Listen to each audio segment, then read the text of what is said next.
अंदर, crypto currency के अंदर अगर हम बात करेंगे तो दुनिया में क्रिप्टो करेंसी ने अपनी जगह बना ली है, और वो क्रिप्टो करेंसी देखें तो शेप ले चुकी है। हमारा और आपकी क्या प्लानिंग है ये आपको डिसाइड करना है, और इस प्रेजेंटेशंस के बाद शायद आपको बहुत सारी चीज़ें क्लियर हो जाएगी जिससे आप डिसीजन ले पाएंगे। सबसे पहले हम बात करेंगे कि ये ब्लॉकचेन है क्या। तो बेसिकली ब्लॉकचेन एक ओपन सोर्स डिसेंट्रलाइज एक लेजर है जो दो लोगों के बीच के ट्रांजैक्शंस को पूरा लाइव रिकॉर्ड रखता है, यानी वो आपका रियल टाइम पे काम करता है, हाईली सिक्योर्ड है, ट्रांसपेरेंट है, और पूरी दुनिया में बॉर्डरलेस है, किधर भी इसको यूज किया जा सकता है। तो ये टेक्नोलॉजी 2008 में आई, जो कि 256 बिट्स का एक ओपन सोर्स सॉफ्टवेयर है। सतोशी नाकामोटो नाम के व्यक्ति आता है जो कि आज अननोन है, और लेकिन टेक्नोलॉजी और उसकी जो को प्रोडक्ट है बिटकॉइन, जो क्रिप्टो करेंसीज है, पूरी दुनिया में तहलका मचा रही है। और मैंने 2014 में इसको पहली बार समझा जाना था। उस समय $70 का एक बिटकॉइन हुआ करता था, और अगर आज आप देखेंगे तो $1 लाख, 1,23,000 उसने हाई बनाया है। तो ये कोई मजाक नहीं है, और ये टेक्नोलॉजी की एक्सेप्टेंसी है और वर्ल्ड वाइड है, क्योंकि वो लिमिटेड है और डिमांड ज़्यादा है, इसलिए उसकी रेट कंटिन्यू बढ़ते जा रहे हैं। हम बात करेंगे कि बेसिकली इस टेक्नोलॉजी का यूज किधर किधर होता है। तो बेसिकली बहुत सारे कॉइन्स और डे बाय डे आते चले गए और ब्लॉकचेन्स डेवलप होती चली गई। तो इन ब्लॉकचेन्स का जो यूज है फाइनेंस में, सप्लाई चेन के अंदर, आपका हेल्थ केयर में, गवर्नेंस एनेबल और है ना transport, transparent and decentralise systems में इनका यूज होता है। तो बड़े कॉमन वर्ड्स आते हैं यहाँ पे कि कॉइन क्या होते हैं, टोकन्स क्या होते हैं। तो पहले हम कॉइन पे बात करते हैं कि कॉइन बेसिकली एक डिजिटल करेंसी है जो कि एक ब्लॉकचेन के ऊपर एक क्रिएट की जाती है एक माइनिंग प्रोसेस से, और उसके अंदर बहुत एनर्जी लगती है और एक पूरा एल्गोरिथम्स लगता है, प्रोग्रामिंग होती है। और इस तरह से पूरी दुनिया में अलग अलग ब्लॉकचेन्स आ गए। जैसे कि आपका बात करें, बिटकॉइन का ब्लॉकचेन आया सबसे पहले, इथेरी, फिर इसके बाद XRP आया, लाइट कॉइन आया, इथेरियम आया। तो हर ब्लॉकचेन्स की अपनी अपनी एक खासियत है और उसका रीजन है कि कोई भी जो भी इन्वेंशन होता है, वो इन्वेंशंस के पीछे एक बहुत कॉमन सा वर्ड है, आवश्यकता ही आविष्कार की जननी होती है। तो बेसिकली डिजिटल करेंसीज का दौर चल रहा है और सब कुछ ये चल रहा था। तो एक बहुत सारी ट्रांसपेरेंसी, करेंसी की कॉस्टिंग को कम करना, और है ना मिडिल मैन को खत्म करना, करेंसी के इन्फ्लेशंस को खत्म करना, बहुत सारे रीजन थे, इसलिए बिटकॉइन बन गया। XRP का रीजन था कि ओवरसीज ट्रांजेक्शन, एक कंट्री से दूसरी कंट्रीज में ट्रांजेक्शन के लिए XRP यूज होने लग गया। तो XRP आज देखा जाए तो 70 से 80 बैंक्स में यूज होता है वर्ल्ड वाइड। इथेरियम की बात करें तो जो भी कॉन्ट्रैक्ट हम रोजमर्रा की जिंदगी में कुछ भी खरीदते हैं, कुछ भी किसी भी चीज को, जैसे अपन ने एग्जांपल के लिए घर खरीदा, इलेक्ट्रॉनिक्स आइटम्स खरीदा, कार खरीदा, तो हमको एक वारंटी कार्ड मिलता है, एक एग्रीमेंट होता है। तो वो एक कॉन्ट्रैक्ट कहलाता है दो लोगों के बीच में। उस कॉन्ट्रैक्ट को ब्लॉकचेन पे लेके आ गया, और हमको स्मार्ट कॉन्ट्रैक्ट की जो टेक्नोलॉजी मिली वो मिल पाई इथेरियम की वजह से। इसके बाद फिर सोलाना, पॉलीगॉन, बहुत सारे ब्लॉकचेन आ गए, 100 से ऊपर ब्लॉकचेन अवेलेबल हैं, और सबकी अपनी अपनी एक स्टोरी है, उनका रीजन है कि क्यों वो आए। और आज पूरी दुनिया में उन्होंने एक फैसिलिटीज दी, एक सुविधा दी, और उनका एडेप्शन बढ़ता चला गया। इसके साथ साथ एक और टेक्नोलॉजी इंट्रोड्यूस हुई इथेरियम की वजह से, वो है ERC-20। उसके बाद टोकन्स दुनिया में आ गए। टोकन वो टूल, यानी हर कोई अब अपनी करेंसी, डिजिटल करेंसी या क्रिप्टो करेंसी बना सकता है, और वो सेकेंड्स में बन जाती है। और उसका कुछ लोगों ने बहुत फायदा उठाया, जो कि हम कई लोग जो यहाँ हैं, उन लोगों में करीब 1000 लोगों के आसपास हैं, ये सब देख रहे होंगे कि जो भी टोकन्स मार्केट में आते हैं वो 1 सेकंड में क्रिएट हो जाते हैं। और किसी भी ब्लॉकचेन पे, जो इथेरियम है, सोलाना है, या आपका पॉलीगोन है, BNB है, उस पे वो किए जा सकते हैं। और कोई भी टोकन जैसे 1 करोड़, 2 करोड़, 10 करोड़, जितना मर्जी उतना बना लें, लेकिन उसके बैकअप में सिर्फ स्टोरी और कहानियां होती हैं। रियल वैल्यू कुछ भी नहीं होती। और वो स्टोरी कहानी बाजार में बिकती हैं। और वो कितने लोग ठगे जाते हैं, या कितने लोगों ने डेली वहां पे पैसा कमा गमाया है, अपना कमाया तो किसी ने नहीं है, तो उसका एग्जाम्पल सबके पास होंगे। और उस पर मैं डिस्कशन ज्यादा नहीं करूंगा। तो टोकन एक ऐसा टूल मिल गया लोगों को, जो कि लोगों के लिए बड़े आसानी से ठगने का काम या लोगों को गलत राह देने का काम करने लगा, क्योंकि लोगों को नॉलेज नहीं। बस उसी नॉलेज देने का आज एक कोशिश कर रहा हूं मैं, जो मैंने सीखा है, जो मैं आपके साथ शेयर कर सकता हूँ, शायद आप लोग सहमत होंगे। तो टोकन्स का भी अपनी यूटिलिटी है। 98% अगर गलत है तो 2% सही भी होती हैं चीजें। और टोकन का जैसे वोटिंग पावर में करेंसीज के रूप में आपका डिसेंट्रलाइज फाइनेंस में, एनएफटीज में, गेमिंग में और स्मार्ट कॉन्ट्रैक्ट में इसका यूज होता है। तो वो टोकन्स और कॉइन्स को किस तरह से यूज किया जाता है, तो उसका एक और एग्जांपल हमारे सामने आएगा, वो है डिसेंट्रलाइज फाइनेंस। अगर डिसेंट्रलाइज फाइनेंस में आप देखेंगे यहाँ पे, एक सेकेंड, थोड़ा सा अर्जुन दी हेल्प करेंगे इसको, ये डिसेबल करना पड़ेगा। ये थोड़ा सा कुछ लोग ड्राइंग बनाने लग जाते हैं आके। एक सेकेंड।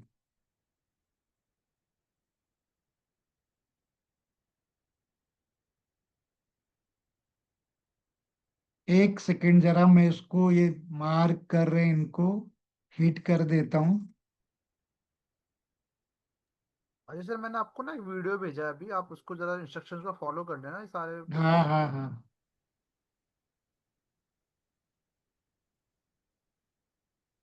ओके, मैं देखता हूँ, ट्राई करते हैं, इसके बाद फिर अगर ये आता है फिर। तो हम लोग यहाँ पे थे। बेसिकली डिसेंट्रलाइज फाइनेंस क्या है इसको समझें, क्योंकि जो हमारा प्रोजेक्ट है जिस पे हम बात करेंगे, पूरी टेक्निकल चीजों पे आज हमारा डिस्कशन रहेगा। तो डिसेंट्रलाइज फाइनेंस बेसिकली एक ब्लॉकचेन टेक्नोलॉजी बेस्ड एक इकोसिस्टम पे बात करेंगे। तो डिसेंट्रलाइज फाइनेंस के अंदर के फीचर्स होते हैं, जैसे यहाँ पे कोई भी मिडिल मैन नहीं होता। आपके फाइनेंस और आपके पैसे का मैनेजमेंट आपके पास, आपके कंट्रोल में होता है 100%। और ये स्मार्ट कॉन्ट्रैक्ट बेस्ड चलता है, ऑटोनोमसली कोड या प्रोग्रामिंग होती है, जो कि एक एग्रीमेंट्स और एक कॉन्ट्रैक्ट बेस पे वो रन होते हैं। ओपन एक्सेस है, एनी वन, कोई भी जहाँ इंटरनेट अवेलेबल है उसको एक्सेस कर सकता है। और ये मोस्टली इथेरियम, पॉलीगॉन और है ना ब्लॉकचेन के ऊपर, ये जो भी सेकेंड लेयर ब्लॉकचेन है या इथेरियम के बाद जो ब्लॉकचेन आई उनके ऊपर बिल्टअप किया जा सकता है। जिसके अंदर सबसे इंपॉर्टेंट पार्ट वो है आपका वॉलेट। आप जब भी किसी ब्लॉकचेन टेक्नोलॉजी के अंदर या डी सेंट्रलाइज फाइनेंस डेफी के अंदर एंटर लेते हैं, तो आपको सबसे पहले एक अपने एक वॉलेट क्रिएट करना होता है। ये वॉलेट आपका जो होता है वो trust wallet, MetaMask, token pocket, आपका बिट गेट्स, बहुत सारे वॉलेट अवेलेबल हैं। वो आप प्ले स्टोर से या स्टोर से डाउनलोड कर सकते हैं। सबसे इम्पोर्टेंट पार्ट ये है कि वो वॉलेट ही सब कुछ है, और इसकी 100% ऑनरशिप आपके पास होती है। अगर वॉलेट की बात करें तो केवल वो 12 वर्ड का आपका फेसेस है, या जो प्राइवेट की होती है वही वॉलेट है। वो गया तो सब कुछ गया। तो इसलिए जो लोगों ने भी अगर वॉलेट क्रिएट करते हैं तो पूरे इंस्ट्रक्शंस को फॉलो करें। और कभी भी उसका डिजिटल कॉपी जैसे स्क्रीनशॉट या फोटो लेके मोबाइल में कभी नहीं रखें, क्योंकि बहुत उसकी हैंड राइटिंग से एक डायरी में रखें और उसको लॉकर के अंदर रखें। क्योंकि वो आपका आज हो सकता है कि अगर आप एंटर करते हैं किसी भी ब्लॉकचेन टेक्नोलॉजी के अंदर, तो बहुत एक छोटे अमाउंट से स्टार्ट करें, लेकिन भविष्य में वो बहुत बड़ा पैसा बन जाता है। जैसे कि लोगों ने बिटकॉइन ने, किसी ने 2,000, किसी ने 1,000, किसी ने 10,000 से एंट्री ली, और आज उसके करोड़ों रुपए मिल रहे हैं एक बिटकॉइन के बदले। तो ये बहुत इंपॉर्टेंट पार्ट है। तो वॉलेट कुछ भी नहीं है, केवल एक डिजिटल की है, या 12 वर्ड के वो फेसेज हैं। उनको मैनुअली लिखना है कि कभी आपका मोबाइल खो गया या वायरस आ गया, चोरी हो गया, तो वो आपका सब कुछ चला जाएगा। तो उसको फिजिकल फॉर्म में ही रखना है। सेकंड अपन बात करेंगे कि डिसेंट्रलाइज और सेंट्रलाइज सिस्टम में डिफरेंस क्या है। डिसेंट्रलाइज सिस्टम में कोई मालिक होता है, वो सारी चीजों को कंट्रोल होता है, और उसके अंदर इमोशंस होते हैं, लालच होता है, या बहुत सारी चीजें कई बार वो मिसमैनेज हो जाती हैं, और उस वजह से वो पूरा सिस्टम क्लॉप्स हो जाता है। और यानी कि ये बात करें, अगर फाइनेंस सेक्टर की बात करें, तो हमारी मेहनत की कमाई और हमारा एक एक पैसा एक ऐसे व्यक्ति के हाथ में दे देते हैं हम, जिसको हम जानते भी नहीं है।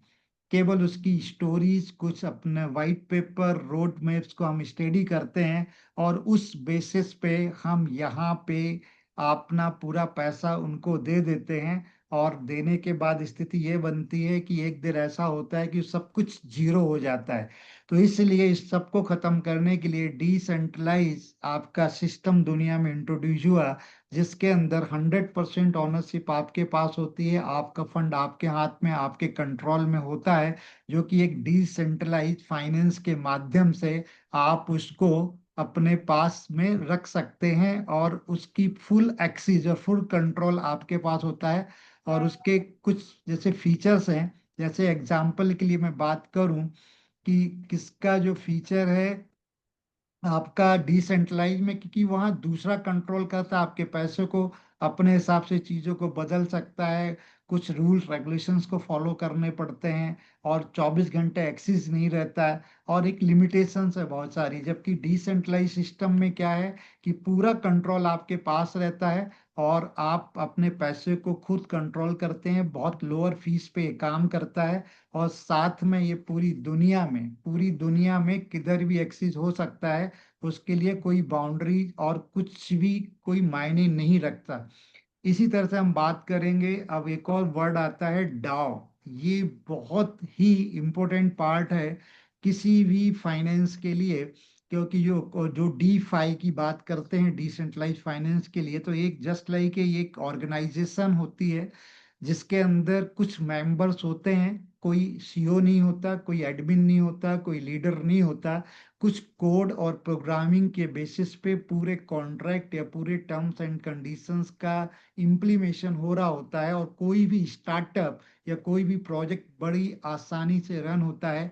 एग्जाम्पल के लिए, जो हाई राइज मल्टी स्टोरीज में रहते हैं, तो वो लोगों का एक बिल्डर होता है जो पूरी बिल्डिंग को कंस्ट्रक्ट करता है। कंस्ट्रक्शन के बाद वो पूरा का पूरे सारे फ्लैट्स बिक जाने के बाद वो पूरा हैंड ओवर कर देता है एक सोसाइटी को। सोसाइटी के अंदर कुछ मेंबर्स होते हैं, वो 10-12, जो कि कोई भी निर्णय उस बिल्डिंग से रिलेटेड होता है तो सारे निर्णय वो खुद वो नहीं लेते, इंडिविजुअल एक प्रपोजल बनाते हैं। कोई भी चेंजेस होना है, वो प्रपोजल पास करने के लिए सारे बिल्डिंग के जो भी ऑनर हैं, जो लोग रहते हैं, उनके पास जाता है। अगर वो उस प्रपोजल से एग्री होते हैं, तो उस कंडीशन में ही वो इम्प्लीमेशन होता। सेम डाओ है। डाओ के अंदर भी क्या होता है कि लिमिटेड मेंबर होते हैं। तो ये जो मेंबर हैं, वो आपको वोटिंग एक प्रपोजल बनाते हैं और एक वोटिंग प्रोसेस लेके आते हैं, और वोटिंग प्रोसेस के बेसिस पे ही आपका कोई भी प्रोजेक्ट के अंदर चेंजेस हैं तो वो चेंजेस इम्प्लीमेशन होता है। अदरवाइज वो इम्प्लीमेशन नहीं हो सकता विदाउट वोटिंग के। तो ये एक बहुत बड़ा पार्ट है अच्छा डाओ। वैदिक तो सर, डाओ आप थोड़ा इसको स्क्रीन पे एक बार ऑफ करेंगे? किसको? ये ड्राइंग कर रहे हैं ना लड़के, आप मोर पे जाइए, मोर पे। हाँ, मोर पे गया। मोर पे जाने के बाद में ना आपको यहाँ पे फोर्थ ऑप्शन डिसेबल। दिख रहा होगा। कौन सा वाला? Fourth option fourth? स्पॉटलाइट के नीचे। किसके नीचे? स्पॉटलाइट के नीचे। स्पॉटलाइट की डिसेबल वाला? हाँ वो कर दीजिए, हाँ। ओके ओके, एक सेकंड में करता हूँ। मोर पे जाके। अभी नहीं, पहले स्क्रीन शेयर करिए, ओके, एक स्क्रीन मिनट, शेयर करने के स्क्रीन बाद है। शेयर। ओके ओके,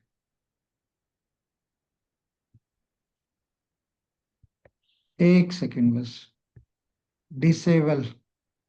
कर दिया ना, बस अब आप इसको कर दीजिए screen share. Okay, thank you thank you. कि कुछ लोग, जो लोग मेंटलिटी डिस्टर्ब होते हैं ना थोड़ा सा, कुछ खुद नहीं कर पाते तो दूसरों को भी वो डिस्टर्ब करते हैं। ऐसे जीव जंतु बहुत पाए जाते हैं दुनिया में। तो क्या करें, उसके लिए यही इलाज है कि उनको रोकना ही पड़ता है, क्योंकि स्वतंत्रता खत्म कर दो उनकी तो अपने आप वो बंद जाएंगे। थैंक यू अर्जुन जी। तो बेसिकली डाओ एक बेसिकली एक यहाँ कोई की फीचर्स इसके हैं कि ये डिसेंट्रलाइज होता है, यहाँ कोई सीईओ नहीं होता, कोई बोर्ड नहीं होता।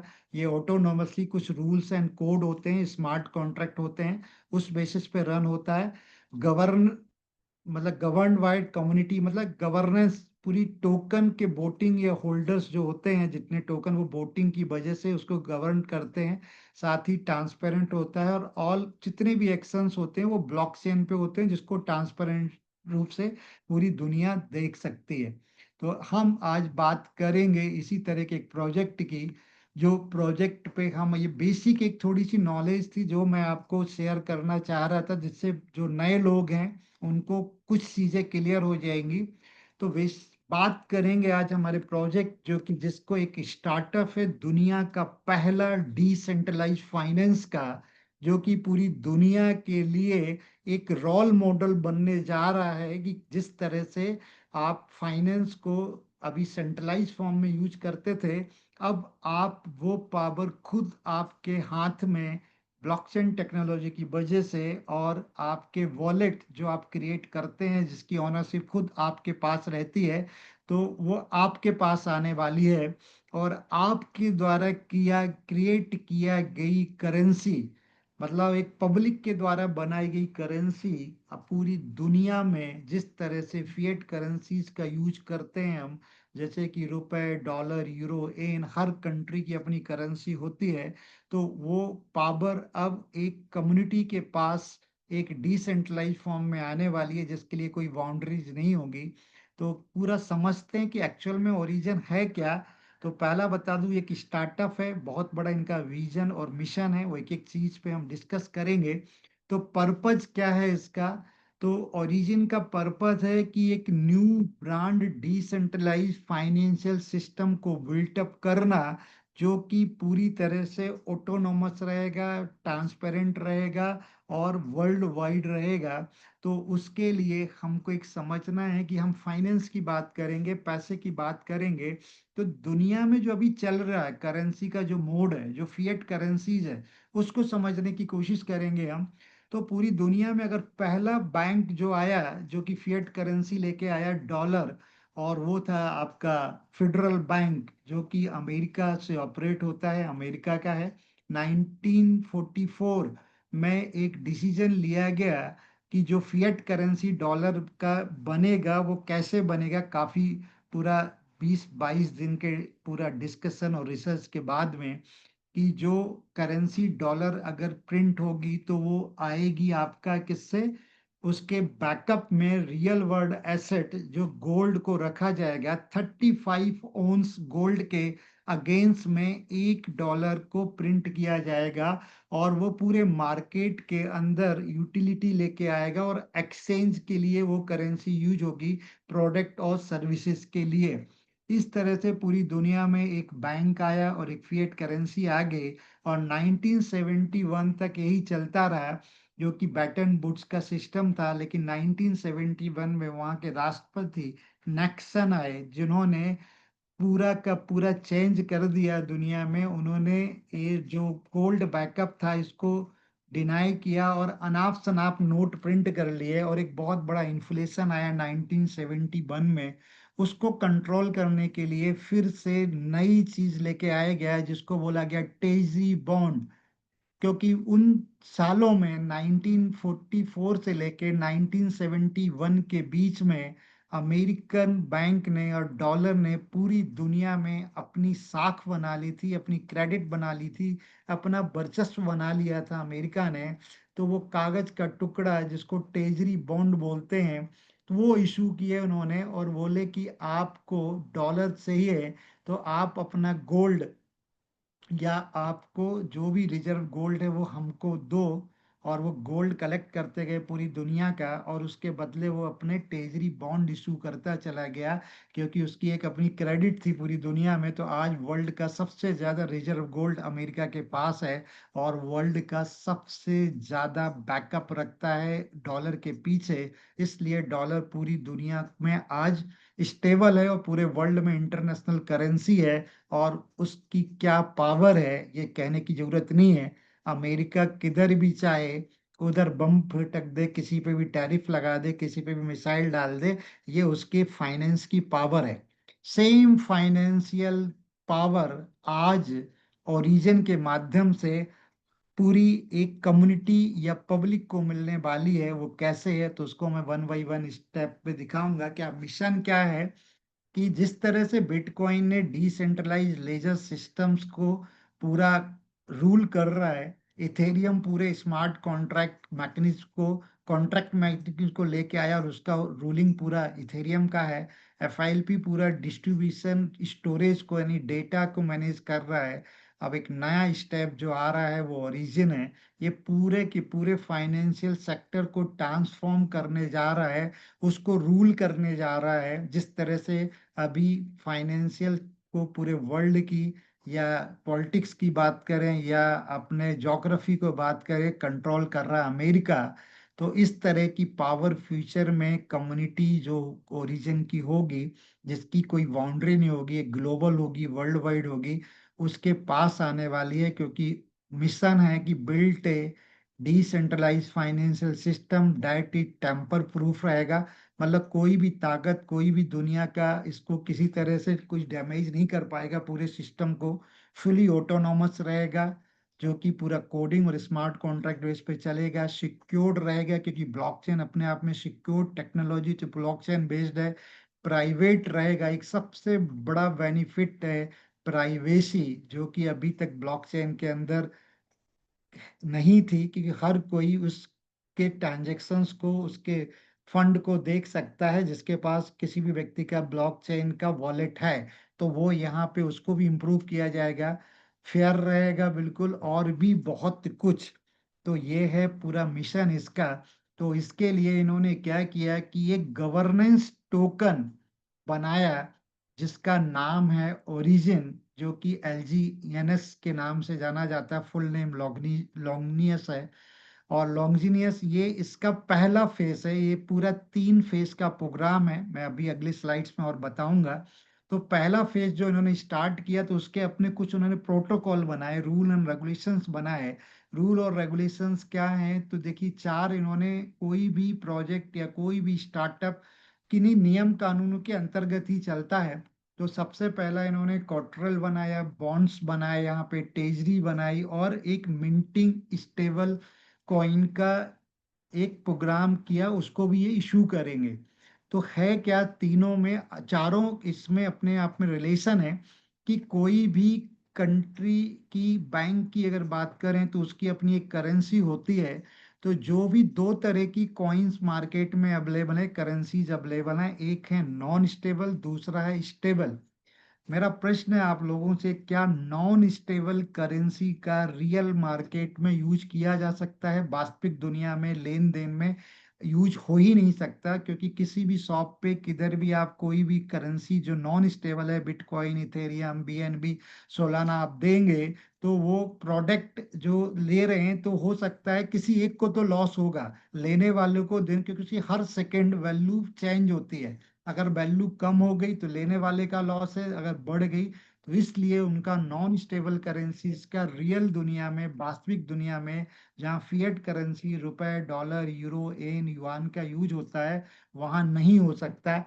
और इसलिए दुनिया में आई स्टेबल कॉइन्स, जिनको यूएसडीटी या डाई, ये सारे के सारे जो कॉइन हैं, ये सारे स्टेबल हैं। इनकी वैल्यू के पीछे बैकअप में रियल वर्ल्ड एसेट है। जैसे यूएसडीटी की अगर वैल्यू $1 है तो $1 का रियल US डॉलर उसके बैकअप में है। जितने भी यूएसडीटी हैं दुनिया में, लगभग वो 155 बिलियन के आसपास अप्रोक्सीमेट वो यूएसडीटी हैं। तो वो सारा का सारा उसके इक्वल वैल्यू का डॉलर उसके पीछे है, रियल डॉलर है, रियल करेंसी है। इसी तरह से डाई के पीछे रियल है, USDC के पीछे है। इसलिए वो स्टेबल हैं, उनकी वैल्यू फिक्स है। और वो आने से दुनिया में क्रिप्टो करेंसी या ब्लॉकचेन टेक्नोलॉजी की वजह से मार्केट में एक स्थिरता आई।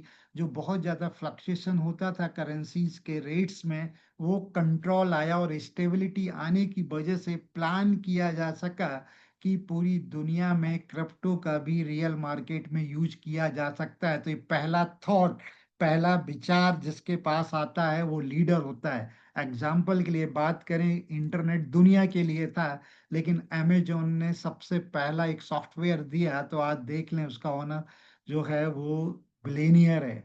छोटे छोटे से सॉफ्टवेयर हम देखते हैं, कोई एक आइडिया है, जैसे कि ओला ओला है, उबर है, मेक माई ट्रिप है, या आपका ओ वाई हो, जोमेटो है, सब एक छोटे से आप एक स्टार्टअप थे। आज वो सारे के सारे उनके ऑनर्स बिलियनियर। सेम इसी तरह का एक स्टार्टअप है एलजी ने का ये प्रोटोकॉल, और या ओरिजिन का डिसेंट्रलाइज फाइनेंस सिस्टम। तो इसमें टोटल, यानी जो भी आपका यहाँ पे इंटरनल कोडी से जो इसकी करेंसी होगी, उसके बैकअप में भी एक एसेट होगा, और उसकी रियल वैल्यू होगी टोकन की।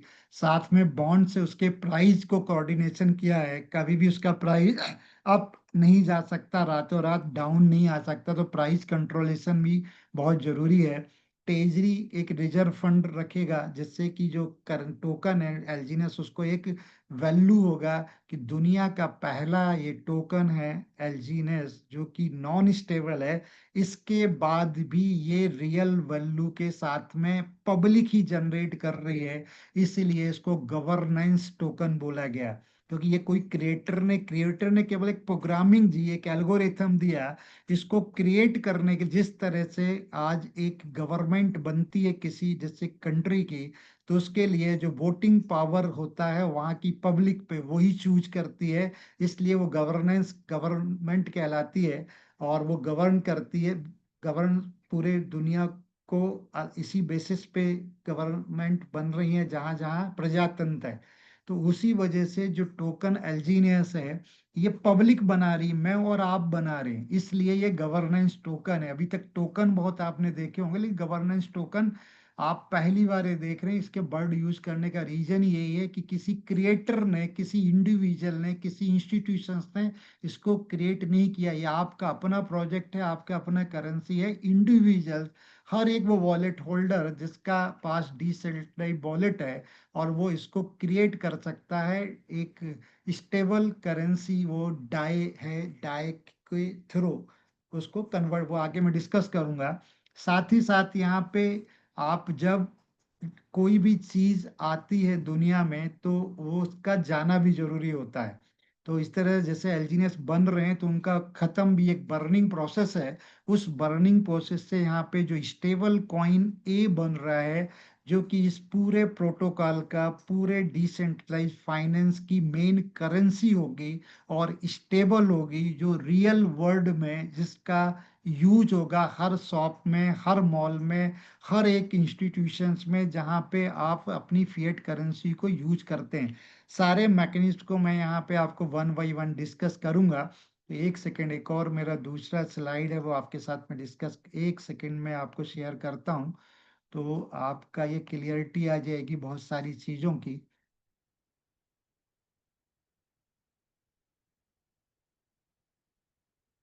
और मैं एक एक चीज को प्रैक्टिकली आपको ब्लॉकचेन पे भी डिस्कस करूंगा, दिखाऊंगा आपके साथ। तो बेसिकली ये 3 फेज का प्रोग्राम है। तो पहला फेज है जो रिक्रूटमेंट फेज है। ये तो आपको अभी तक मैंने उसका कंसेप्ट डिस्कस किया कि क्या करने जा रहा है ओरिजिन। कंसेप्ट ये है कि ये पहले फेज में किसी भी प्रोजेक्ट को सक्सेसफुल होने के लिए चाहिए होती है कम्युनिटी। तो प्रोजेक्ट का इन्होंने 4 रूल एंड रेगुलेशंस बना लिए। उस बेसिस पे पूरा इंटरनल कोऑर्डिनेशन, आपका बॉन्ड का मैकेनिज्म, ट्रेजरी का मैकेनिज्म, स्टेबल कॉइन ए की मिंटिंग, इस तरह से उन्होंने 137 कॉन्ट्रैक्ट बनाए। और पूरी दुनिया की जो भी फाइनेंशियल सेक्टर में जो भी अलग अलग कंट्रीज के जो बैंकिंग है, जो करेंसी जो उनको स्टडी किया, और उसके पीछे 2 से 3 साल का पूरा मेहनत, उसके बाद पूरा मैकेनिज्म बनाया। मैकेनिज्म बनाने के बाद इन्होंने पूरा जो रोड मैप तैयार किया, तो सबसे पहला फेज है इनका वो था कम्युनिटी डेवलपमेंट का रिक्रूटमेंट फेज, जिसके अंदर नॉन स्टेबल कॉइन एलजीनियस के साथ में एक एल्गोरिथम बेस्ड टोकन के साथ में एक कम्युनिटी बिल्टअप करना, और उसको एक कम्युनिटी कभी भी किसी प्रोजेक्ट पे जब आती है जब को कुछ उसको अच्छा प्रॉफिट दिखता है, तो वो प्रॉफिट नॉन स्टेबल करेंसी में ही है, स्टेबल करेंसी से पॉसिबल नहीं था। अगर मैं आपसे कहूं कि आप आज बिटकॉइन ले लो जो 2030 तक 5 करोड़ का हो जाएगा, और एक आप एक 10,000 के वो ले लो यूएसडीटी, तो शायद आप है ना यूएसडीटी नहीं लेंगे, बिटकॉइन में जाना पसंद करेंगे, क्योंकि वहां पे आपके ग्रोथ होने के चांसेज है। कम भी हो सकता है, लेकिन लॉन्ग टर्म अगर स्टेबिलिटी देंगे तो ग्रो करेगा, क्योंकि प्रूफ है पिछले 16 साल में जिस चीज की वैल्यू जीरो थी, और आज वो 1 लाख डॉलर क्रॉस कर गई। तो इसी तरह से यहाँ पे अगर स्टेबल कॉइन में लेंगे तो आज भी वही रहेगी आपकी फंड वैल्यू, 10 साल भी वही रहेगी, क्योंकि आज जो आपके पास है वो 10 साल बाद भी वही रहेगा। तो यहाँ पे फेज 2 आएगा, जिसमें हम एंटर कर चुके हैं, वो डिसेंट्रलाइज एक्सचेंजेस आएंगे, यहाँ पे डिसेंट्रलाइज डिजिटल बैंक्स आएंगे, एनोनॉमस प्राइवेट सी स्टेबल कॉइन ए। जितने भी कॉइन अभी मार्केट में स्टेबल हैं, यूएसडीटी हैं, यूएसडीसी है, डाई हैं, वो प्राइवेसी स्टेबल कॉइन नहीं है। इस वर्ड को भी आप विशेष तौर से ध्यान में रखिएगा, और मैं हाईलाइट इसलिए कर रहा हूँ, एनोनॉमस प्राइवेसी स्टेबल कॉइन ए होगा। और प्राइवेसी स्टेबल कॉइन क्या होता है उसको भी मैं डिस्कस करूंगा। क्रॉस चेन पेमेंट का पूरा सिस्टम जो अनुवी ब्लॉकचेन आ रही है, उसके माध्यम से आप इसको क्रॉस चेन पेमेंट कर सकेंगे। खुद का अपनी बिटकॉइन जैसी करेंसी होगी इसकी, और ये ब्लॉकचेन बहुत एडवांस होगी, क्योंकि जो 16 साल पहले टेक्नोलॉजी है और आज 16 साल बाद जो टेक्नोलॉजी आएगा, उसमें जमीन आसमान का अंतर होता है। जैसे कि आप 16 साल पहले कीपैड मोबाइल यूज करते थे, और आज आप एंड्रॉइड और एप्पल यूज कर रहे हैं 17 भी, तो उसके फंक्शंस में और 16 साल के मोबाइल के फंक्शन में बहुत डिफरेंस है। तो बहुत एडवांस क्रॉस चेन आपका अनवी ब्लॉकचेन जो आएगा, आ रहा है, प्रोसेस में है, बहुत जल्दी आपको मिलेगा। तो इस तरह से ये पूरा मैकेनिज्म है। साथ ही साथ हम थर्ड फेज में एंटर करेंगे जब हमारा पूरा इकोसिस्टम बन जाएगा। ये 12 से 13 साल का 137 स्मार्ट कॉन्ट्रैक्ट को इम्प्लीमेशन में लग जाएंगे। तो 12 से 13 साल तो प्रोजेक्ट को फुल इम्प्लीमेशन में लगेगा। साथ ही साथ पूरी दुनिया में जो वेब 3, मेटावर्स और जो एनएफटी, जो बहुत सारी चीजें आएंगी जो आप देखेंगे एक ब्लॉकचेन टेक्नोलॉजी की वजह से, एआई का यूटिलाइज देखेंगे, तो वहाँ सब जगह ये स्टेबल कॉइन एक ही यूटिलिटी, क्योंकि कोई भी चीज फ्री में नहीं मिलती दुनिया में, आपको कुछ सर्विस और प्रोडक्ट के लिए पे करना होता है। तो एक पेमेंट सिस्टम ऑलरेडी ए पे इनका रहेगा, और इनका खुद का स्टेबल कॉइन रहेगा अपना ओरिजिन का, जो कि एक कम्युनिटी ड्रिवन है, कम्युनिटी कर रही है। तो ये 3 फेज का एक प्रोग्राम है। तो हम इसके पूरे इकोनॉमी मॉडल को समझते हैं कि इकोनॉमी मॉडल क्या है। तो जो मैंने बताया 137 स्मार्ट कॉन्ट्रैक्ट का पूरा ये प्रोटोकॉल है, जिसके अंदर बॉन्ड्स का मैकेनिज्म ये है कि बॉन्ड के माध्यम से ही नए एल्जीनियस आएंगे, उसकी सप्लाई का एल्गोरिथम बनाया गया है, जिसको हम ट्रेजरी बॉन्ड बोलते हैं। और लिक्विडिटी बॉन्ड भी एक है, जो यहाँ पे आपको एक लिक्विडिटी और फंडिंग प्रोवाइड करेगा, और ये बॉन्ड्स उसके प्राइस के अप डाउन को कंट्रोल करेगा, और उनका जो जनरेशन होगा तो मार्केट के डिमांड के हिसाब से वो आपका वर्किंग करेगा। तो किस तरह से काम करेगा, तो ये बेसिकली देखे तो ये सिंपली यहाँ पे एक इन्होंने कम्युनिटी डेवलपमेंट करने के लिए एक स्टेकिंग प्रोग्राम भी रखा है। स्टेकिंग प्रोग्राम जो कि एक यूनिक स्टेकिंग प्रोग्राम है, उस स्टेकिंग प्रोग्राम्स के माध्यम से ही आपका ये कम्युनिटी डेवलप्ड हो रहा है, और अच्छा, बहुत अच्छा प्रॉफिट लोग बना रहे हैं, और कंटिन्यू बना रहे हैं, और आगे भी बनाते रहेंगे। और जो इसका जनरेशन है, जनरेशन्स के लिए यहाँ पे क्लियर लिखा है कि एक एल्जीनियस जो जनरेट होके मार्केट में आएगा, तो उसके बैकअप में एक रिस्क फ्री एसेट जो ट्रेजरी में रिजर्व रहेगा, और वो 1:1 में वो बनेगा, यानी एक डाई के रिजर्व के अगेंस्ट में एक एल्जीनियस टोकन जनरेट होगा। अगर 1,000 एलजीनियस आपको जनरेट करने हैं तो 1,000 डाई देने पड़ेंगे जो रिजर्व रहेंगे। जिस तरह से एग्जांपल ले लें कि आरबीआई में रुपए प्रिंट होता है, तो रुपए के बैकअप में उसके इक्वल वैल्यू का एक बेसिक प्रिंसिपल है, गोल्ड रहता है रिजर्व। और वो रिजर्व गोल्ड हमेशा आरबीआई के पास ही रहता है, मार्केट में रुपए चलते हैं। उसी तरह से एलजीनियस मार्केट में तो नहीं चलेगा, लेकिन अभी उसकी यूटिलिटी आएगी स्टेबल कॉइन ए को क्रिएट करने के लिए। तो स्टेबल कॉइन ए को भी आप जब पहले तो एलजीनियस बनेंगे, एलजीनियस में स्टेकिंग का प्रॉफिट ले रहे हैं पिछले 1.5 साल 2 साल से, आगे भी लेते रहेंगे। और एलजीनियस जो नॉन स्टेबल करेंसी है उसको डिस्ट्रॉय करके, उसको खत्म करके, बर्न करके आप मिंट कर पाएंगे एनोनॉमस प्राइवेसी स्टेबल कॉइन ए, जो कि ओरिजिन D5 का रियल करेंसी होगा और एक पूरा ग्लोबल पेमेंट सिस्टम होगा। ए पे जो इस प्राइवेसी टोकन को पूरी दुनिया में यूटिलाइज देगा, जैसे कि हम गूगल पे फोन पे को यूज करते हैं, तो ए पे का क्यूआर कोड बनेगा। ये सारा का सारा मैकेनिज्म पहले दिन से 2021 से तैयार किया गया और 7 मार्च 2024 से इसको लॉन्च किया गया। तो बेसिकली 7 मार्च 2024 को स्टार्ट नहीं हुआ वर्ल्ड वाइड, ये वर्किंग ऑलरेडी 2021 से चल रहा था। तो और भी बहुत सारी चीजें डिस्कस करूंगा, टाइम थोड़ा सा कम रहता, मैं फास्ट लेता हूँ। तो बेसिकली यहाँ पे अंदर आप किस तरह से इसके अंदर पार्टिसिपेट कर सकते हैं, और आप टेजरी मैकेनिज्म के अंदर, तो यहाँ जो भी यूजर होता है, तो एक्सचेंज भी यहाँ अवेलेबल है क्विक सेप, जहाँ से आप एलजीनियस बाय कर सकते हैं। और आप बॉन्ड्स के माध्यम से, टेजरी बॉन्ड और लिक्विडिटी बॉन्ड से भी माध्यम से आप जा सकते हैं। और एक डी ऐप है, डी ऐप के माध्यम से ब्लॉकचेन पे आप इस पूरे प्रोसेस के अंदर स्टेकिंग प्रोग्राम में आ सकते हैं। और टेजरी का मैकेनिज्म वही है, इसको याद रखना है कि 1 USDT या 1 डाई देंगे तो एक एलजीनियस बनेगा, यानी एक डाई इजकल टू 1 एलजीनियस। तो जितने भी एलजीनियस अभी मार्केट में आ चुके हैं उसके इक्वल वैल्यू का वहां पे अवेलेबल है टेजरी का रिजर्व। अब बात करते हैं हम स्टेकिंग प्रोग्राम की, जो बहुत ही यूनिक स्टेकिंग प्रोग्राम है। एलजीनियस को जब स्टेक करते हैं तो 0.2% से 0.4% का आपको यहाँ पे एवरी 8 आवर्स में रिटर्न आता है आपके इन्वेस्टमेंट पे।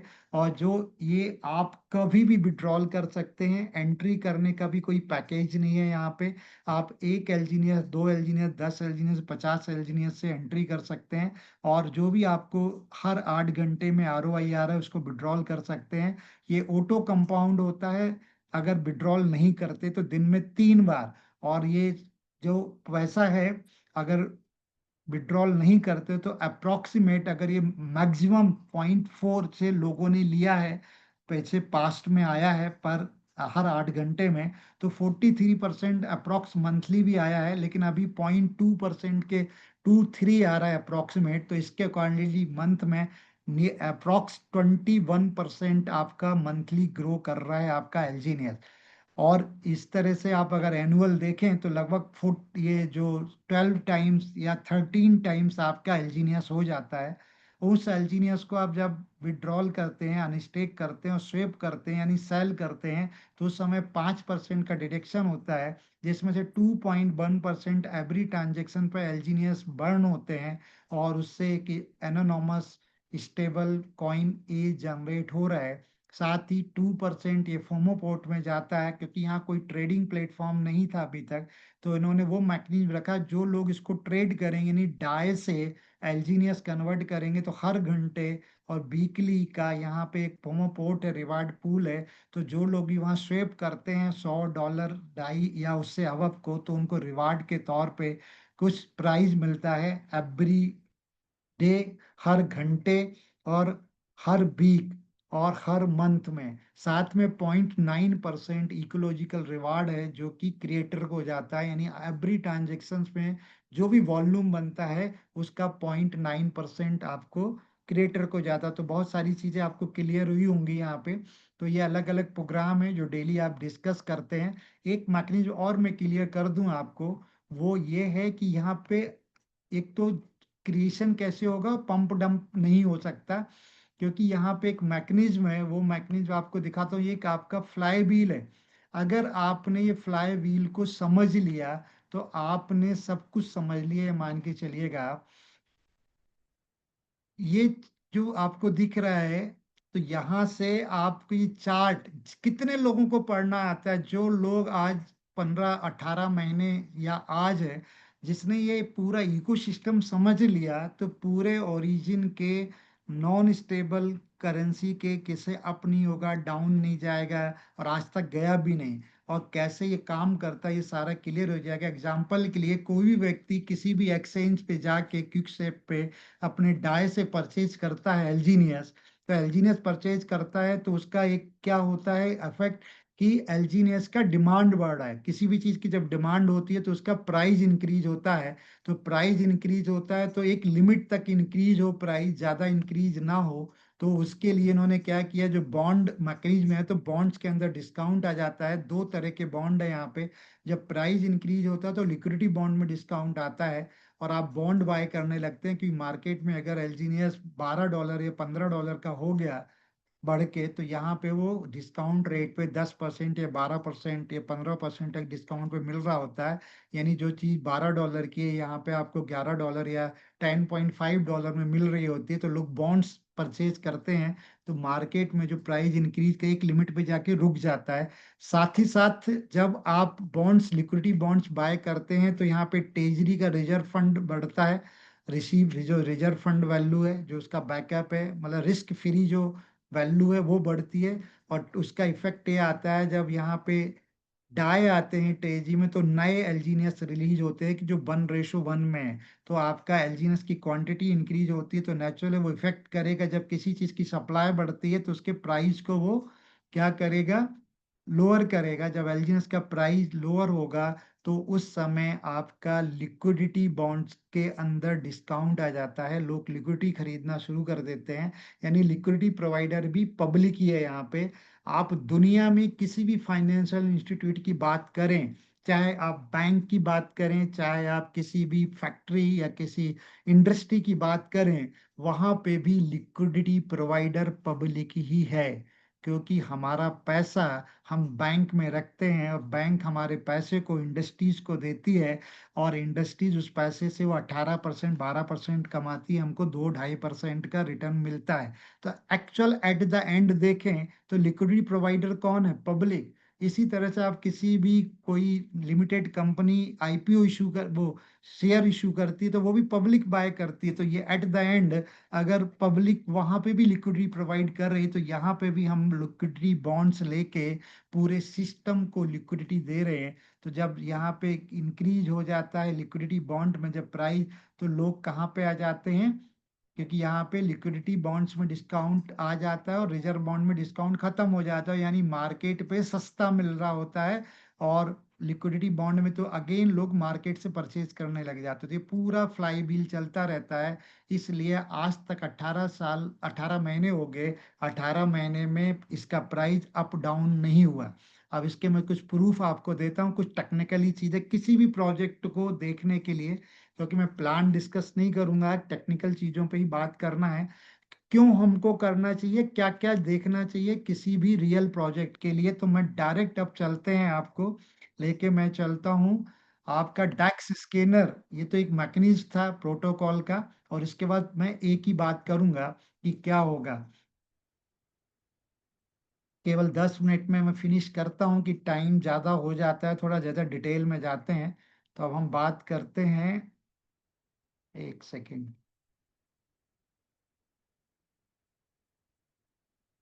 मैं जरा डायरेक्ट आपको कुछ चीज़ें दिखाना चाहता हूँ।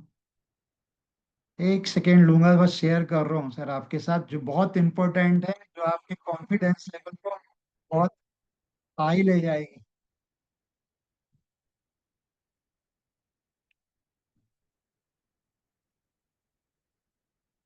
ये देखिए, आप, मैंने लाइव खोला हुआ है। अगर आप देखें, दिख रहा है, शेयर हो रहा है सर स्क्रीन? स्क्रीन शेयर हो रहा है मेरा? हेलो?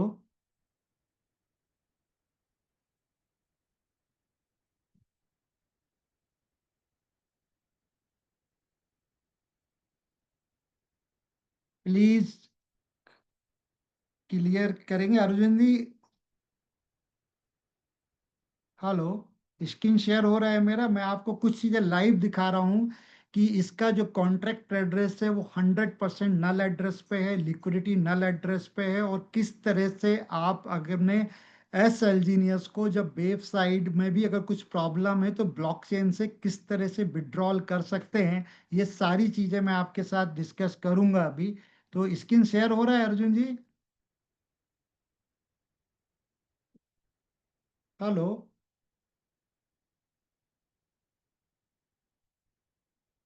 चलिए हम देखते हैं डैक्स स्कैनर पे। डेक्स स्कैनर पे आप देखिए कि आपका जो एलजीनियस की क्या पोजीशन है। ये सबसे पहले हम देखेंगे, इसके कॉन्ट्रैक्ट एड्रेस को चेक करेंगे कि इसका कॉन्ट्रैक्ट एड्रेस 100% रिलायबल है कि नहीं है। अभी 11.2 इसका चल रहा है, 307 लिक्विडिटी है। तो यहाँ पे अगर आप आएंगे तो चेक करेंगे कि आपका जो ये इसका कॉन्ट्रैक्ट एड्रेस है, इसको हम बहुत सारे क्वेश्चंस आते हैं इनको लेके, गो सिक्योरिटी और ये सर इशू क्या है, ये सब आज आपके क्लियर हो जाएंगे एक एक चीज। कि देखिए, आपका मैकेनिज्म तो क्लियर हुआ। अब गो सिक्योरिटी हुआ, इंटेल हुआ, आपका आर्मस हुआ, या आपका सर्टिक हुआ, बेसिकली ये ऑडिटर हैं जो किसी भी प्रोजेक्ट को ऑडिट करते हैं। तो आप बहुत सारे क्वेश्चंस आते हैं कि भाई ये चार इशू क्या हैं। तो यहाँ पे लिखा है टैक्स मॉडिफिकेशन। और टैक्स मॉडिफिकेशन की बात करें तो यहाँ पे जो 5% का टैक्स है, ये टैक्स को मॉडिफाई किया जा सकता है, ऐसा कहना है इनका। और वो भी कि देखिए, आप जो ये साइन बना हुआ है, ये अलर्ट का साइन है, मतलब कोई खतरा नहीं है यहाँ पे। तो अलर्ट आप इसको जाने तो 5% टैक्स कभी भी मॉडिफाई नहीं हो सकता, क्योंकि क्रिएटर ने जो एक बार उसको इम्प्लीमेशन कर दिया और स्मार्ट कॉन्ट्रैक्ट के साथ ऑलरेडी वो आ चुका है यहाँ पे, तो उसको डाओ कम्युनिटी निर्णय लेगी और सारी पब्लिक वोटिंग करेगी, तभी चेंज होगा, नहीं तो नहीं होगा। एक्सटर्नल कॉल यानी 137 स्मार्ट कॉन्ट्रैक्ट यहाँ पे हैं, तो एक कॉल दूसरे पे है, और इसलिए ये एक्सटर्नल कॉल पे डिपेंड है, मिंटेबल है। जितने डाई आप देंगे, 5.3 बिलियन डाई पूरी दुनिया में है, उतने ही आपके एल्जीनियस बन सकते हैं, उससे ज़्यादा नहीं बन सकते 1:1 में।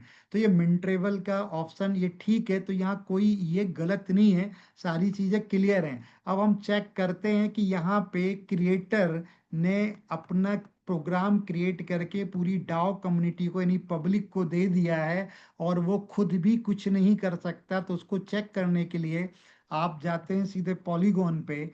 पॉलीगॉन के ऊपर आपका जो कॉन्टैक्ट एड्रेस है एलजीनेस का, वो अभी आ जाएगा। तो मैं आपको चेक कराऊंगा कि उसने क्रिएटर ने इसको नल एड्रेस पे डाल दिया है। पहले दिन भी उसके पास सिंगल कॉइन नहीं था, उसको भी अगर एलजीनियस लेना है तो डाई के थ्रू ही बाय कर सकता था। यानी पब्लिक ही डाई दे रही है, तो पब्लिक ही क्रिएट कर रही है, तो यानी ये गवर्नेंस टोकन है। तो यहाँ पे आप देखेंगे ये आपका कॉन्ट्रैक्ट एड्रेस है किसका, आपका पॉलीगॉन का। और इसकी टोटल सप्लाई अभी तक 334 करोड़ 91,050 91 लाख 56,000 एलजीनियस मार्केट में आ चुके हैं। और ये आपका, ये याद रखिएगा ये फिगर, क्योंकि इसको अपन टैली करेंगे, ट्रेजरी बैलेंस से। दूसरा, ये होल्डर 14,59,000 होल्डर्स हो चुके हैं। ये पूरा इंफॉर्मेशन है, इस पे आप क्लिक करते हैं तो आपका यहाँ पे टोटल अदर इंफॉर्मेशन पे ये पूरा डिटेल आपका यहाँ से क्लियर हो जाएगा आपको।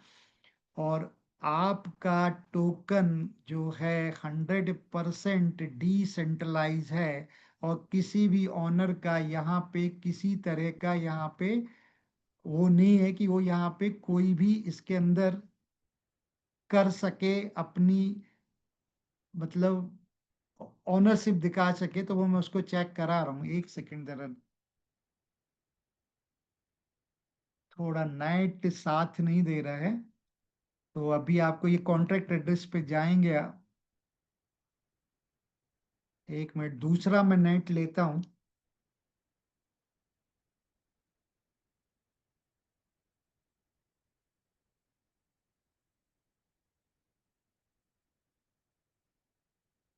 मे भी वो फास्ट काम करे, एक मिनट स्विच करता हूँ।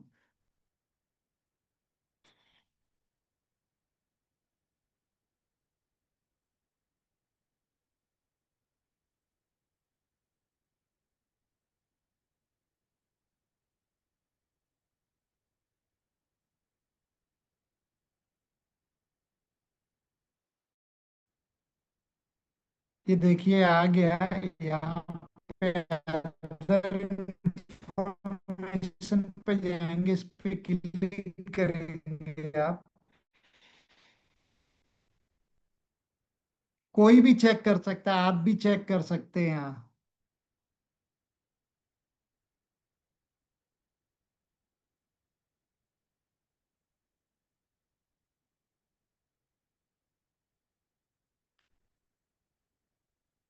ये देखिए आपका ये कॉन्ट्रैक्ट एड्रेस आ गया। और यहाँ पे आप चेक करेंगे, ये एलजीनियस का लोगो है। और ओरिजिन ने डिप्लॉय किया 1 साल 215 दिन पहले।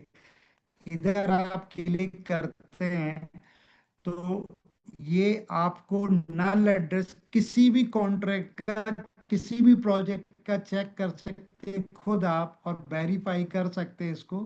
थोड़ा नेट स्लो चल रहा है, थोड़ा लेट हो रहा है।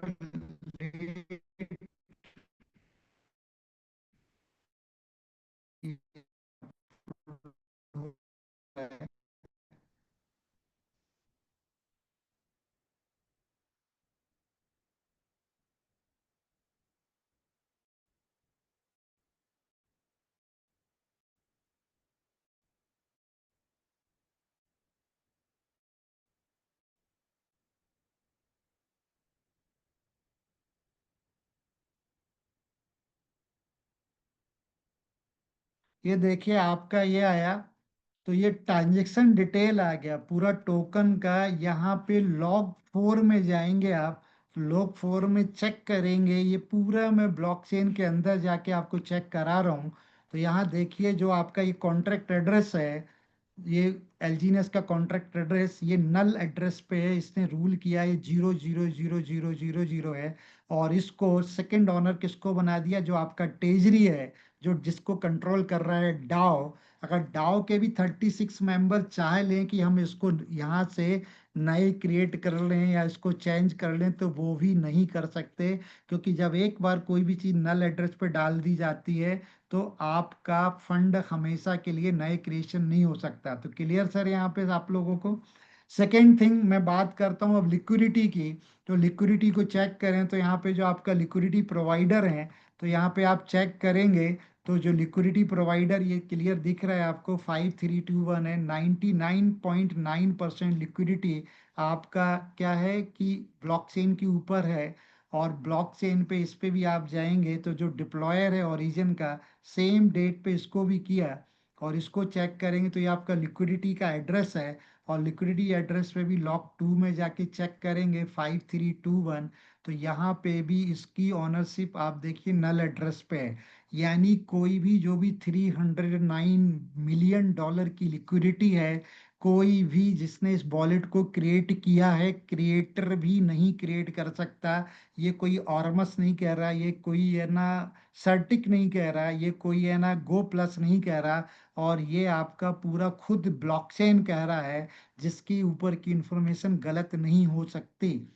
तीसरी चीज और, तो ये दो चीज हो गई कि कोई लिक्विडिटी नहीं निकाल सकता, साथ ही नए कॉइन नहीं आ सकते बिना डाई के उसके। साथ ही साथ आपको यहाँ पे और मैं चेक कराता हूँ। तो जैसे कनेक्ट करता हूँ मैं वॉलेट आपके साथ में। तो यहाँ पे आप जो ए टोकन है, अभी ए टोकन को भी आप यहाँ पे फ्री में ले सकते हैं। ए टोकन को कैसे ले सकते हैं वो भी मैं आपको बताऊंगा।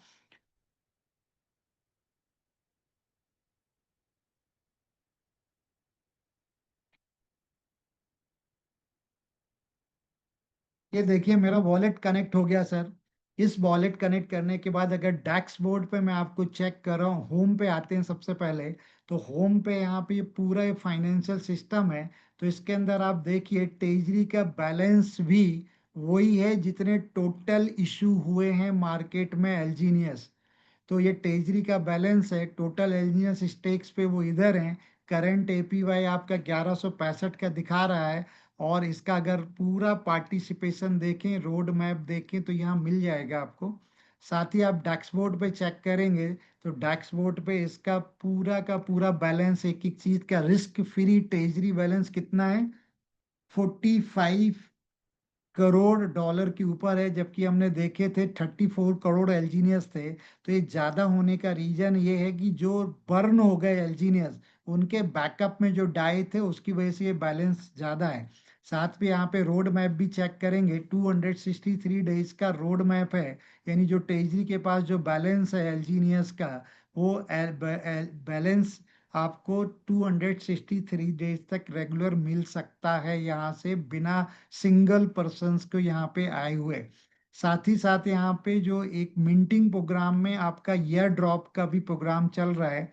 यहाँ पे ईयर ड्रॉप भी आप ले सकते हैं यहाँ से। तो जैसे कि मैं जाता हूँ, इसको लॉगिन करके मैं आपको जस्ट ए मिनट में लॉगिन करके दिखाता हूँ डायरेक्ट।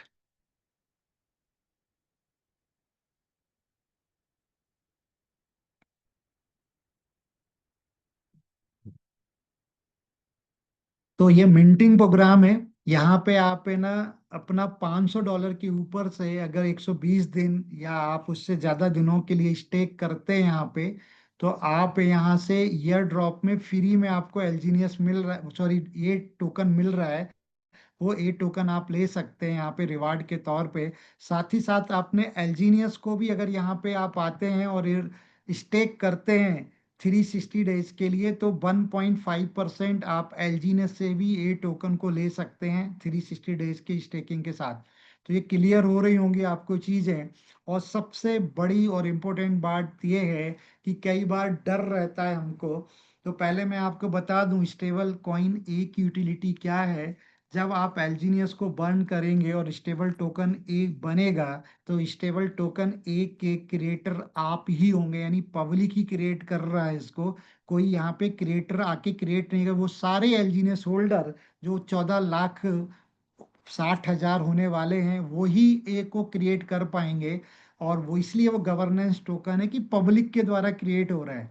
और वो ए टोकन जब मार्केट में चलेगा, तो उसकी जितनी भी गैस फीस जनरेट होगी हर ट्रांजेक्शन में, क्योंकि आपने सपोज करो एक कॉफी शॉप में एक टोकन देके एक कॉफी पी, उसको एक टोकन यानी $1 का पेमेंट कर दिया, तो वो एक टोकन वहां नहीं रहेगा। वहां के बाद वो कॉफी शॉप वाला आगे भी ट्रांसफर करेगा। एग्जाम्पल के लिए हम $100 मार्केट में किसी को देते हैं, तो बार बार बार बार वो कई जगह जाता है, लेकिन उसका कोई रिकॉर्ड नहीं होता है। लेकिन इसका एक एक चीज का रिकॉर्ड रहेगा, ट्रांसपेरेंसी से लोग देख सकेंगे। और ये प्राइवेसी टोकन रहेगा, क्योंकि जो ब्लॉकचेन होगी वो जीरो नॉलेज ब्लॉकचेन होगी। और जीरो नॉलेज ब्लॉकचेन का मतलब है कि आपके दो लोगों के बीच के ट्रांजेक्शन्स को केवल वो दो लोग देख सकते हैं। थर्ड पार्टी आपके खुद के वॉलेट एड्रेस का पता होने के बाद भी नहीं देख सकता। तो यहाँ से आप मिंट कर सकते हैं। और सबसे ज्यादा इम्पोर्टेंट चीज ये है कि बड़ा डर रहता है मार्केट में कि ये सिस्टम कभी किधर भी नहीं जाने वाला। इसके बावजूद भी अगर बाई चांस एक माइंड में डर हो कि या कल अगर ये पूरा का पूरा जो डी ऐप से अपना ऑपरेट होता है, तो कल अगर ये वेबसाइट ऑपरेट नहीं हुई, ओरिजिन डेफी में हम नहीं जा पाए, तो कैसे हमारा फंड रिकवर होगा। तो अगर कल को ओरिजिन वेबसाइट भी नहीं खुलती है, तो भी आप अपने फंड को विड्रॉल कर सकते हैं। डॉलर में, डाई में, बीएनबी में, पॉलीगॉन में, बिटकॉइन में, किसी में भी कन्वर्ट कर सकते हैं। वो ब्रिज ब्रिज मैकेनिज्म दुनिया में आ चुके हैं जो ब्लॉकचेन ब्रिज पे काम करता है। तो यहाँ पे एक ब्रिज है जिसका नाम है आपका Relay.Link। अगर ये ब्रिज का आप यूज करते हैं, तो ये ब्रिज को यूज कर कर आप है ना यहाँ पे कहीं पे भी आप अपने पूरे फंड को पूरी दुनिया में किसी भी कोने में हो, आप अपने फंड को कन्वर्ट कर सकते हैं। आपके एस एलजीनियस जो स्टेक में चले जाते हैं, और स्टेक से डायरेक्ट आप डाई में या किसी भी कॉइन में कन्वर्ट कर सकते हैं। तो मैंने यहाँ पे जैसे कि वॉलेट कनेक्ट करता हूँ, कनेक्ट करके ये भी दिखाता हूँ आपको। जैसे ये मेरा बिटगेट वॉलेट है और ये मैंने कनेक्ट किया, तो यहाँ मैं किधर भी ओरिजिन के अंदर डाउन नहीं जाऊंगा। इसके बाद भी आपको फंड को लाइव मैं दिखा रहा हूँ कि किस तरह से आप अपने फंड को किसी भी ब्रिज, बहुत सारे ब्रिज अवेलेबल हैं, ये तो एक एग्जांपल है जो मैं आपको बता रहा हूँ, ब्रिज के माध्यम से आप अपने फंड को बिना डी ऐप में जाए, बिना लॉगिन किए आप कर सकते हैं। एग्जाम्पल के लिए एक वॉलेट है मेरा, इसके अंदर 9.98 एलजीनियस, मतलब एस एलजीनियस है, मतलब जो स्टेक में लगे हुए हैं। इसको मेरे को, आपको करना है, आपका कन्वर्ट, आप इसको एग्जाम्पल के लिए पॉलीगॉन के ही डाई में कन्वर्ट करते हैं। पॉलीगॉन सिलेक्ट किया मैंने, और यहाँ पे पॉलीगॉन की जो है डाई, डाई को सिलेक्ट किया, तो ये डाई आ गया। अब यहाँ मेरे को एग्जाम्पल के लिए मैं आपको प्रैक्टिकल दिखा रहा हूँ, एक एल्जीनियस को, एस एल्जीनियस को कन्वर्ट करना है। तो यहाँ देखेंगे इधर में किधर भी ना तो ओरिजिन की वेबसाइट पे जा रहा हूँ, ना कोई उसका यूज कर रहा हूँ। डायरेक्ट वेबसाइट पे मैंने लॉगिन किया हुआ है relay.link क्रोम के ऊपर, और ये पूरा आ जाता है। तो यहाँ पे आपको सिलेक्ट करना होता है। तो सिलेक्ट करने के लिए ये जैसे ये आता है, तो यहाँ से पॉलीगॉन ब्लॉकचेन को सिलेक्ट कर लें आप। तो यहाँ पॉलीगॉन टाइप करेंगे, किसी भी ब्लॉकचेन को कर सकते हैं। पॉलीगॉन पे जाके मैंने अपना एस एलजीनियस को यहाँ पे सिलेक्ट किया, एस एलजीनियस इधर आ गया। अब मेरे को यहाँ से एक एलजीनियस को कन्वर्ट करना है और डाई में कन्वर्ट करना था, डाई को सिलेक्ट किया, और यहाँ पे आपका अप्रूव एंड शेप का ऑप्शन आता है, अप्रूव किया मैंने यहाँ। तो ये पूरा अप्रूवल मांगेगा, तो अप्रूवल आपको देना होता है। तो आपके वॉलेट में अप्रूवल का मैसेज आएगा, तो आप अप्रूव कर देंगे। इसको अप्रूव करने के बाद ये आपका कन्वर्ट हो जाएगा डायरेक्ट डाई में या किसी और भी वॉलेट में जिसमें आप करना चाहते हैं।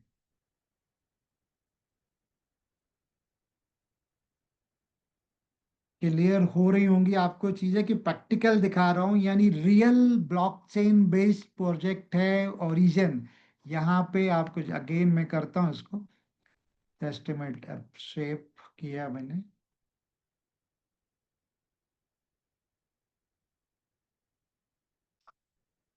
अब भी लाइव आपके सामने दिखेगा।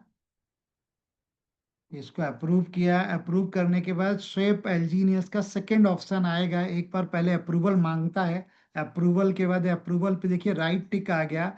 अब स्वेप टू एस एलजीनियस डाई में करने के लिए अगेन अप्रूवल मांगेगा, तो अगेन आपको वहां पे दो बार यानी आपको अप्रूव करना पड़ेगा। ये मैंने अप्रूव किया, तो आप देखिए डन हो गया। और ये आपका एक एलजीनियस जो करंट रेट चल रहा है उसमें 5% का डिडक्शन होके इधर से कम हो गया, और यहाँ देखिए 8.86 रह गया। तो यानी एक रियल प्रोजेक्ट है, रियल ब्लॉकचेन के ऊपर है। कल को अगर वेबसाइट भी काम नहीं करती है, तो आप अपने एल्जीनियस को कन्वर्ट कर सकते हैं। इसके बाद देखिए स्टेबल कॉइन दुनिया में आ चुके, तो अलग अलग कंट्री के अपने रेगुलेशंस आ चुके हैं, तो उन पे हम नेक्स्ट टाइम डिस्कस करेंगे। टाइम बहुत ज़्यादा हो चुका है। तो थैंक यू सभी लोगों के पैसेंस के लिए कि आप लोग यहाँ पे इतने टाइम तक रुके, और इस तरह की और भी टेक्निकल इंफॉर्मेशंस टाइम टाइम पे देते रहेंगे। क्योंकि थोड़ा सा टेक्निकल में जाते हैं, तो क्योंकि प्लान अपने को नहीं बताना, तो बहुत सारी ऐसी चीजें हैं जिनको अगर आप डिस्कस करेंगे और जानने की कोशिश करेंगे, तो मैं आपके साथ अवेलेबल रहूंगा। और ये 100% प्योर और जेन्युइन और वर्ल्ड के फर्स्ट डिसेंट्रलाइज सिस्टम में हम और आप हैं। हो सकता है जिस तरह से दुनिया ने फॉलो अप किया फेडरल बैंक को, डॉलर को, डिसेंट्रलाइज फॉर्म में ओरिजिन की जो बैंकिंग सिस्टम्स को दुनिया फॉलो करेगी। हम मॉडल बनेंगे, हम लीडर बनेंगे, हम सबसे आगे होंगे। क्योंकि अब लोग स्टार्ट करेंगे, हम ऑलरेडी